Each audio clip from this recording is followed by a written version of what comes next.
NCAA Board of Governors will meet today to discuss and potentially vote if transgender athletes will be included in women's sports. The meeting comes as over 3,000 current and former athletes wrote a letter to the NCAA calling on them to protect women's sports.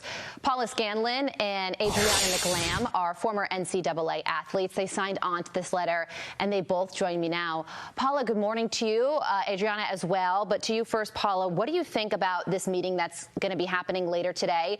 Do you think that the NCAA is going to make a decision here when it comes to transgender women in women's sports? And if so, what is your message to the NCAA ahead of this meeting? Yeah, my message to them is obviously they should do the right thing and say males do not belong in women's sports. Obviously, the NAIA, a smaller sort of NCAA competitor, made the decision to ban males from women's sports. And I think the NCAA has to follow suit. And if they don't, it's going to be very challenging for them. They're definitely going to hear from us. They're going to hear from a lot of other athletes that object to competing against males.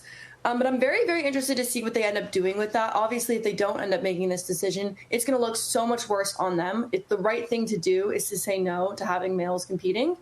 But again, I can't control them. They've had so much time to fix this issue. Again, the NCAA championship where Leah Thomas, a male, won an NCAA championship was 2 years ago. They've had 2 years now to fix this, and they've done nothing.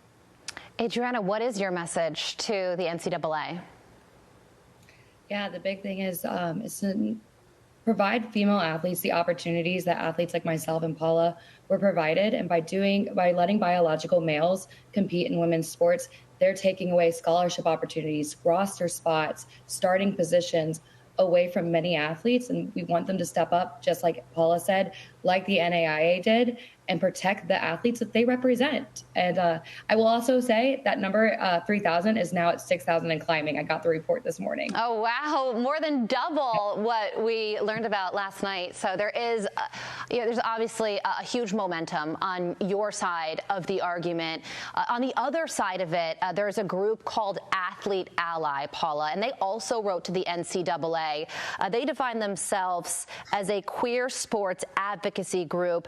Athletes like Megan Rapinoe and Sue Bird signed on to this letter, and they say to deny transgender athletes the fundamental right to be who they are, to access the sport they love, and to receive the proven mental and physical health benefits of sport goes against the very principles of the NCAA Constitution. We call on you to be on the right side of history and affirm that sport is truly for us all. So what is your reaction? What is your reaction to that, the other side of the argument? I mean, again, I've been hearing it for years now. It's so funny, actually, that quote, the right side of history, that is the exact thing the University of Pennsylvania told myself and my teammates before we spoke out against this. They said, you will be on the wrong side of history. So it's so interesting that they're not even creative enough to have unique language. Every single organization that's for this opposite side just says the exact same thing. I think no one is denying anyone the right to be themselves. That's an argument the other side says a lot. Everyone has a place in sports. It just needs to be done in fair sex-based categories.